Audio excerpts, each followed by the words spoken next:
Baik, disebabkan penularan COVID-19 dan juga kita melihat mungkin dalam tempoh beberapa hari ini jumlahnya meningkat dan juga sejajar dengan itu Kementerian Pengajian Tinggi sebelum ini ada mengeluarkan kenyataan bahawa semua sesi bersemuka ataupun pendidikan pembelajaran itu dia ditangguhkan terlebih dahulu, dan rentetan daripada perkara itu timbul beberapa isu lain terutamanya yang melibatkan pelajar yang baru nak mendaftar, yang datang ke universiti dan terpaksa pulang dan sebagainya. Nama Universiti Teknologi Mara ataupun UiTM juga dilihat antara universiti yang mungkin mengalami masalah dan juga isu seperti ini.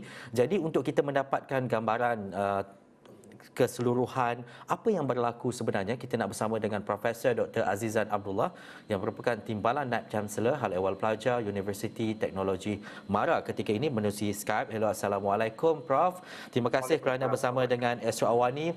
Kita nak tahu terlebih dahulu Prof, sejak sehari dua hari ini nama UiTM juga antara nama yang disebut dalam isu berbangkit berkaitan dengan COVID-19 dan juga ada visual-visual dan juga gambar yang melibatkan pelajar-pelajar UiTM. Kalau secara jelasnya apa yang boleh Prof katakan melibatkan pelajar yang datang terpaksa pulang ataupun ada mekanisme yang dilakukan UiTM ketika ini? Sebenarnya bila statement media dikeluarkan sejak Kementerian Pengajian Tinggi, dalam kalangan pelajar UiTM sendiri telah berlaku sedikit salah faham sebenarnya. Sebenarnya kita tidak pernah menghalau ataupun menghalang pelajar-pelajar UiTM daripada mendaftar di kolej masing-masing secara fizikal. Ya. Kerana kita sebagai UiTM sangat prihatin dengan kebajikan pelajar. Jadi bila pelajar datang memang kita beri pilihan kepada mereka sebenarnya. Iaitu jika mereka memilih untuk berada di kolej, kita benarkan, ataupun mereka memilih untuk menjalankan OJL di kampung masing-masing atau di rumah masing-masing juga kita benarkan. Jadi seramai 3,252 orang pelajar sebenarnya telah daftar dengan pihak UiTM, di mana 940 orang telah berdiam di kolej, manakala lebihnya mengambil keputusan untuk ber-OJL di kampung masing-masing. Jadi tidak ada istilah yang mengatakan kita menghalau ataupun kita menghalang pelajar-pelajar daripada mendaftar secara fizikal di kampus ataupun kolej kediaman ini. Dan kita juga memberi laluan kepada pelajar-pelajar jika sekiranya berada di kampung masing-masing tetapi menghadapi masalah internet, menghadapi masalah kekurangan space, kita benarkan mereka untuk masuk kampus yang berdekatan dengan tempat tinggal masing-masing. Tidak ada masalah. Mereka boleh menggunakan kelengkapan dan kemudahan yang telah kita sediakan untuk pelajar-pelajar.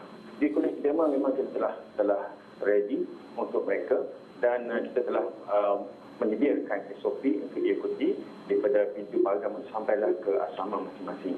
Jadi sebab itulah saya harap dengan penjelasan ini tidak timbul lagi sebuah kekeliruan yang mengatakan bahawa UiTM menghalang ataupun telah menghalang pelajar-pelajar. Sebenarnya tidak. Kita prihatin dengan kebajikan pelajar. Ya.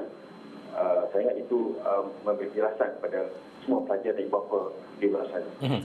Prof, mungkin di awalnya mungkin ada berlaku salah faham dan disebabkan itu mungkin viral beberapa video dan juga gambar. Tetapi kalau Prof mungkin bersama-sama dengan tim yang lain mengetahui apa sebab salah faham itu berlaku, adakah disebabkan komunikasi awal yang tidak jelas ataupun kefahaman daripada pihak universiti dan juga ibu bapa termasuk pelajar itu tidak selari dengan apa yang cuba disampaikan?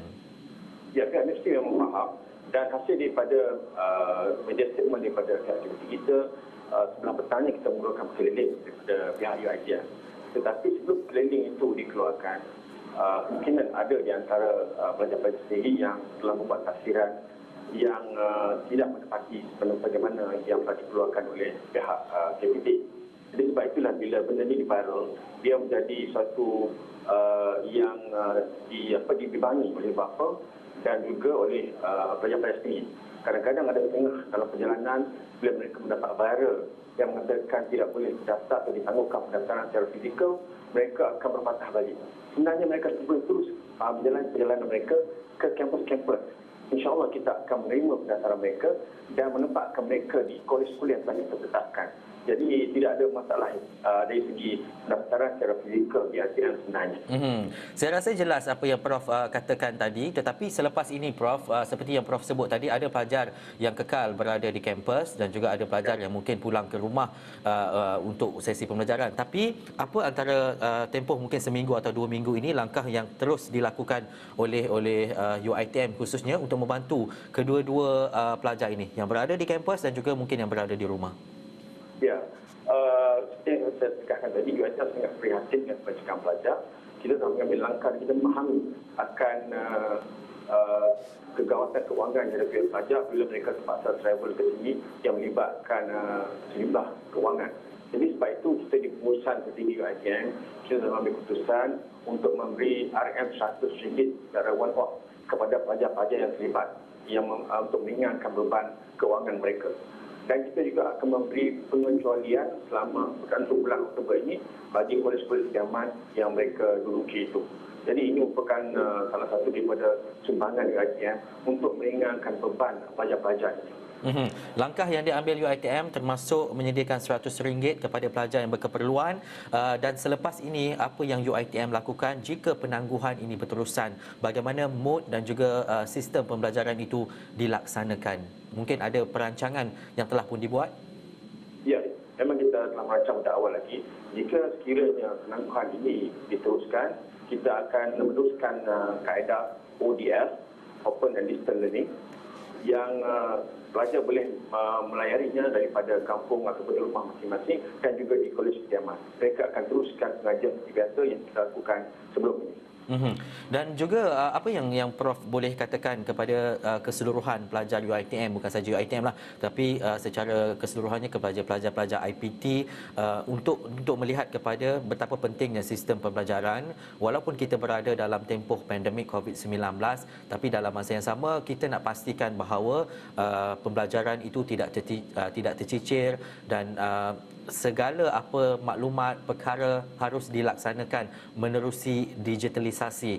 Apa yang Prof boleh katakan berhubung dan juga berkaitan dengan perkara ini?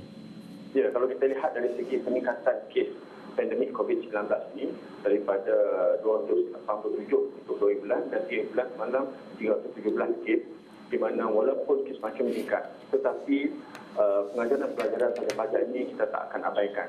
Jadi saya menyuruh kepada semua pelajar-pelajar UiTM dan juga pelajar-pelajar pendidik lain teruskanlah dengan pelajaran open distance learning, kerana dengan kaedah ini kita tidak ketinggalan dari segi maklumat dan kita boleh sampaikan maklumat yang terkini daripada pesara-pesara yang kita sediakan.